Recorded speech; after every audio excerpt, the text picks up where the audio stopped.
welcome to my channel. I don't really have a proper place to film indoors, so I do a lot of filming outside.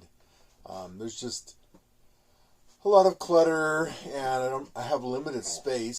In case you didn't know my story, I lost my home, and it has been quite a struggle. In many ways, I was fortunate to have this place to move into after the fire, after they let us back in and restored electricity and phone lines and all that stuff. There's been many things that have kind of persisted. I laugh, but it's not really that funny now. It's really, it just seems like one thing after the other, but when you live out in a place that's very rural, in the first place, I mean, this area has not changed very much in the 50 plus years that I've been coming up here. The county, I think, has shrunk in population. After the fire, a lot of people just took off. It wasn't worth it for them to rebuild, because it would have cost way more than it probably cost them to build whenever they did. You know, I think it was a lot easier to build a house back in the 80s, or, you know, even probably the 90s. It was a lot cheaper. The costs of materials have gone way up. People have no idea. But ask your parents. It's not just materials, it's labor costs, and the cost of fuel now is ridiculous. So people have just left, and it's really kind of sad. The dog's barking at me. He's like, "This is my channel." I wish I could show you him right now, but he's very excited.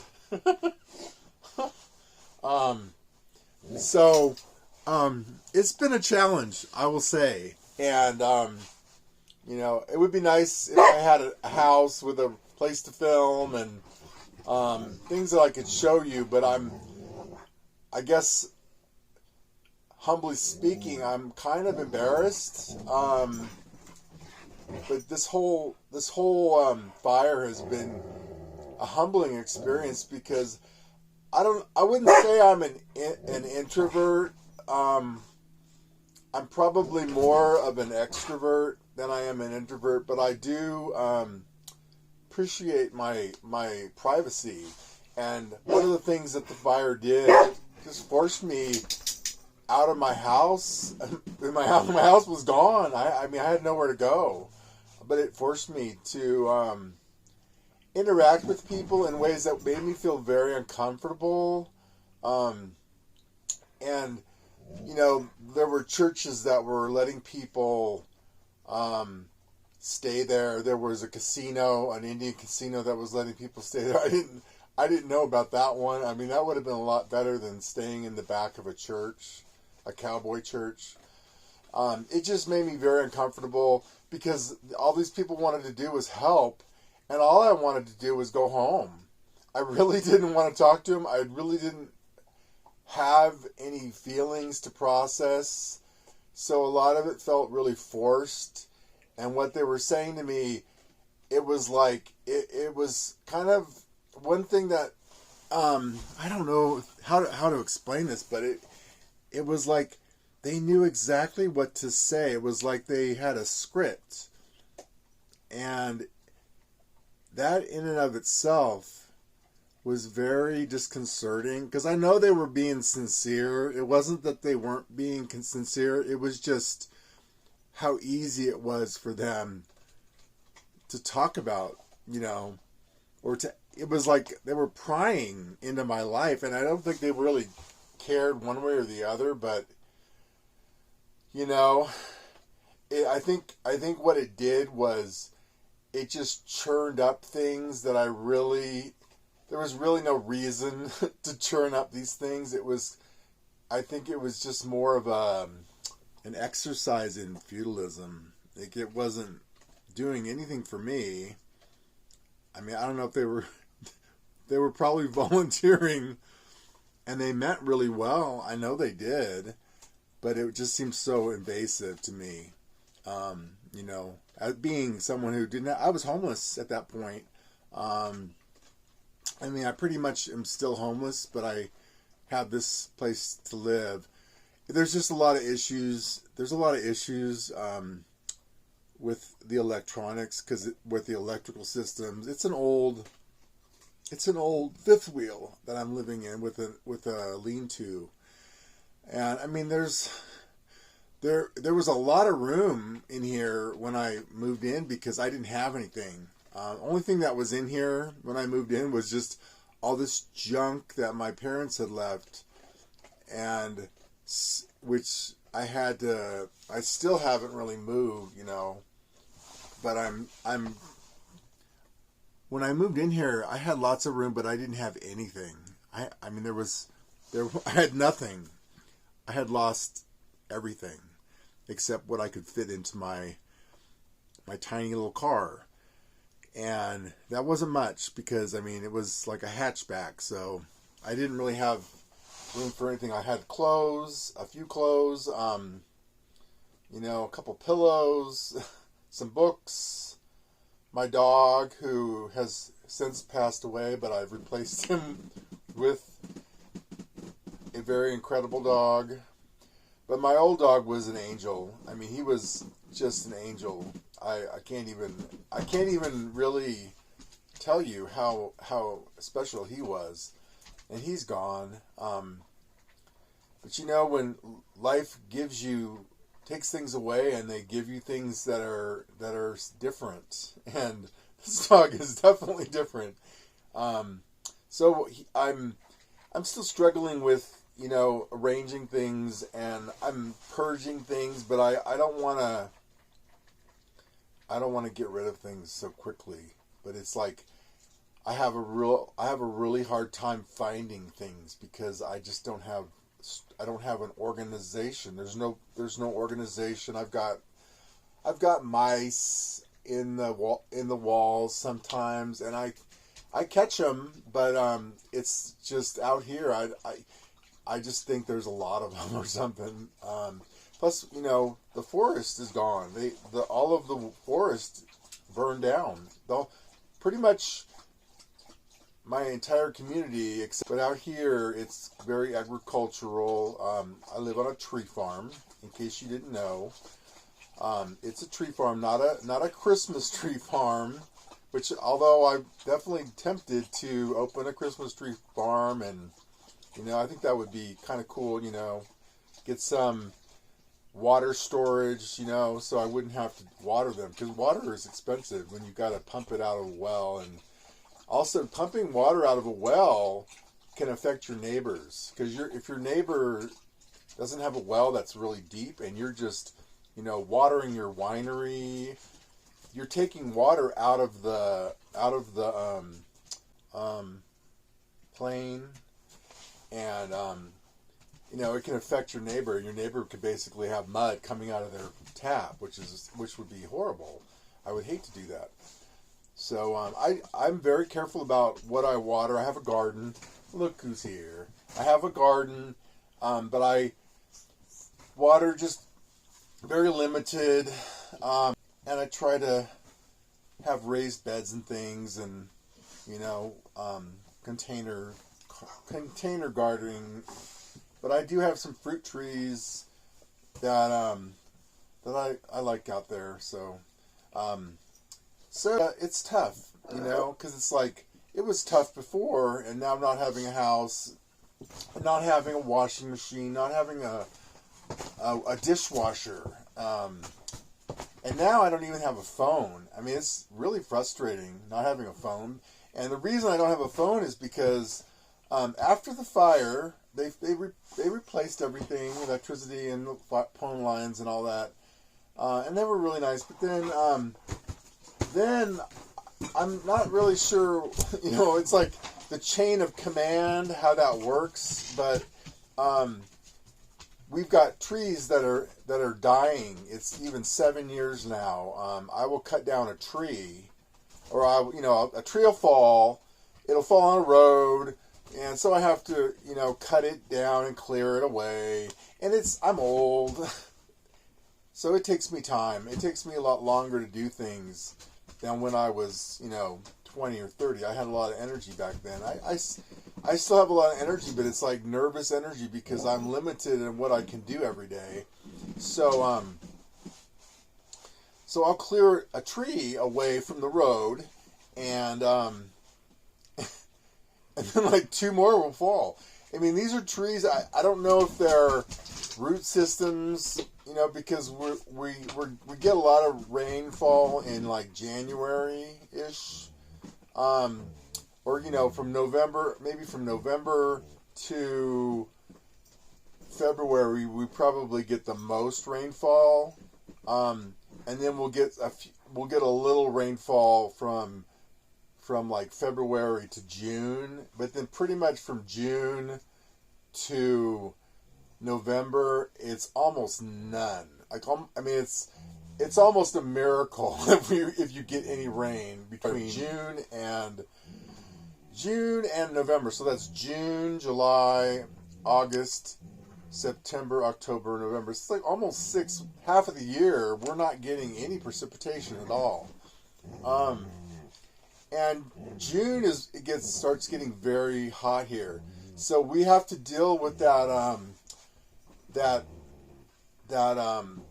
half the year it's extremely cold, and the other half of the year it's extremely hot. And there's and the times of the year when it's and it doesn't mean that I can't go out and enjoy myself on a cold day or on a hot day, because I can't, I can. And the weather here is pretty mild, but it's just those extremes in temperature, and it does get it gets difficult. It's like you just want to stay warm, or you want to stay cool, and it's just one more thing on top of everything else. It makes you want to live underground, makes you want to live underground where the temperatures stay the same. It's like, and people talk about that, and I go, it just sounds so crazy. It's just so crazy, like I'm not going to live underground. I mean, I don't know. I see these people building houses out of things that it just scares me sometimes, out of tires and out of cans and out of mud, and it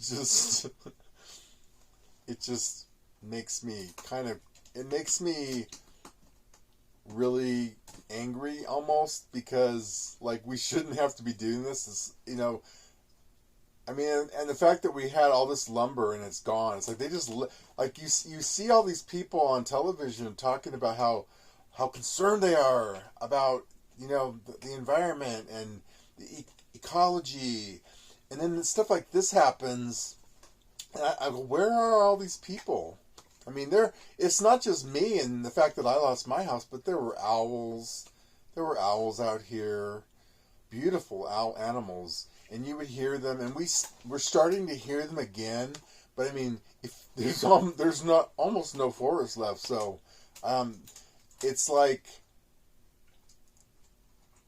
the animals are coming back, but it's just not the same, and you just see the devastation out there, and what used to be there, and you it just makes you sad. But then you'll see ferns coming up out of nowhere where there weren't ferns anymore, and you just think, God, nature is amazing, because nature will bring things back that weren't even there before. But somehow there was something there, and it just got, forced out or something, because by the sunlight, there wasn't enough sunlight or something.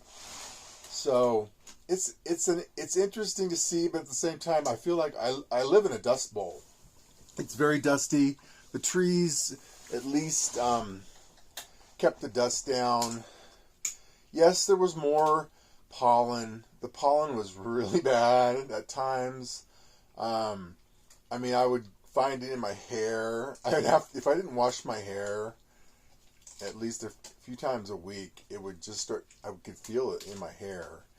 And I could, washing the car would have pollen on it. But now instead of pollen, we have just dust. It's just everywhere. And it comes in through the vents and things. Like there's almost no way you can get rid of it unless you had like if I planted lawn or something, which is crazy. Like I'm just, so I do go out there and water, and the dog he loves playing in the water. So we do that. We do that a lot, and we're gonna have some really good dog videos of him playing. But he likes to I have the hose, and he'll run around and he jumps, and I don't know if he doesn't really bite the water, but he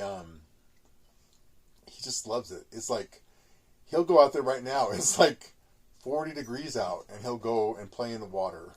So it's just kind of entertaining, but it's also makes me dizzy because I just don't, I'm spinning around with this hose, and I'm, it's like, and it gets wrapped around your legs, and I don't want to fall and break my hip or anything like that. Cause, I don't really like on top of the AT&T or the phone lines, we had a pine tree, and I guess the guy came out here. There were two guys, and he came out here, and he had like a clipboard, and he said, "Oh, that tree needs to come down." And I looked at it, and I go, "Oh yeah, I guess it is dying," but they didn't say anything like, "Well, you should cut it down," or "You should pay someone to cut it down," or anything like that, or "It's urgent." But there were other trees falling down too. It didn't look that bad to me, and they never followed up. So it was like the whole thing was like a charade. Like these two guys were just writing on this clipboard, and they didn't like. Apparently, they didn't log it into the system because nobody ever came down and cut this tree down. So this tree, in a windstorm, it fell on the power line, on our power line, the one that goes to the house. So that particular day that happened, I woke up. It was the day there was a storm. I don't remember when exactly it was. It was about 2 years ago or 3 years ago, and so I couldn't get out of the house. The phone, it fell on, this tree fell on the power line, on the power pole that goes to the house with all the electrical stuff and the phone and everything. I couldn't call. Okay, and it fell across the driveway to my house, which is the only way that I can get in and out. And then it fell basically lengthwise all the way across to the point where I had to put the truck into low-wheel drive. Luckily, I had a truck that had low-wheel drive that I got after the fire, and I had to go all the way to the end. This isn't a road, and I had to go all the way to this end of this tree. I'm just driving through like this area that's not even a road, and it's not clear, and there's brush everywhere, just to get out to the road. And I guess the power, I don't remember exactly, but I think the power was out in everywhere in the county or something like that. So I was concerned that they were going to turn the power back on, and then there was going to be this short. Like they were gonna turn the power on, and they didn't realize that there was a power line down, and it was going to cause a fire or something. So I go into town trying to find a phone or somebody with a phone, or just to alert somebody that this, and I felt like I was crazy because it was like, why? I'm worrying about this because it might cause a fire. But it's like nobody else really cared. And it was like, I just felt like I was crazy. And this pretty much sums up this whole fire thing, is every time I I'm sitting here thinking about this, and I'm not the kind of person that'll just go, oh my God, I need to, do something. It's usually I sit there and I think about things for a long time before I think, maybe this is something I should. But it's like, and people just don't care. So it's just like, I've gotten to this point where I just don't care about things because nobody else does. I mean, they let this fire burn. They let it burn my house, and they didn't care about me, and they haven't helped me. So it's like, why should I care about things? Why should I get so, why should I let my final years of my life getting worked up about things that nobody else cares about? So there's a lesson for you. Don't worry. Worrying is for losers. Our government doesn't worry. I mean, I don't know, except about balloons and things. Maybe. Which is kind of sad. I mean, worrying about a balloon and not worrying about things that actually matter is kind of scary to me. Because there are things that you can do things about, but worrying is kind of a wasted energy. It's a waste of your energy. Because you could be sitting there and worrying, or you could actually just get up and do something about it. Instead of sitting there worrying or making other people worry or angry or mad or sad or depressed, just do something about it, Make a YouTube channel. Talk about it. I could be sitting here reading a book or worrying. Well, anyhow, this is my channel. Hope you enjoyed. I'm going to keep posting, and hopefully I don't sound too crazy, and hopefully if I worry, you guys will remind me not to. That's what we're here for, to remind each other that life is short. Money doesn't grow on trees. Don't, keep educating yourself. I mean, YouTube is such a great resource for things, but at the same time, it can be limiting because you're limited to what's out there. So, share and do things and just, there's so much in the world that you can go out and appreciate and not have to spend money. Unless you want to. I mean, unless you want to go someplace else. But I know one of the hard things that I have is just, being in the moment and appreciating what I have and cooking food, because I get so frustrated with my kitchen and what I had and what I don't have. And, washing dishes can make me so mad, and I just have to get over it and just do it and do the things that I need to do. And then once they're done, then you're still depressed. So you got to figure out what it is that you want out of life. And what do you want freedom? Do you want security? Do you want to travel the world? Do you want to be the homeless YouTuber with a pet cat? Or do you want to live on the top of a mountain? So, share your thoughts. What would you like to do? What do you want out of life? Hopefully this has given you some chance to think about, why are you working so hard? Because what happens if it's all taken away? I mean, what would you do? And how would you react? And do you think I'm being, smart or silly or crazy? So let me know. Thank you.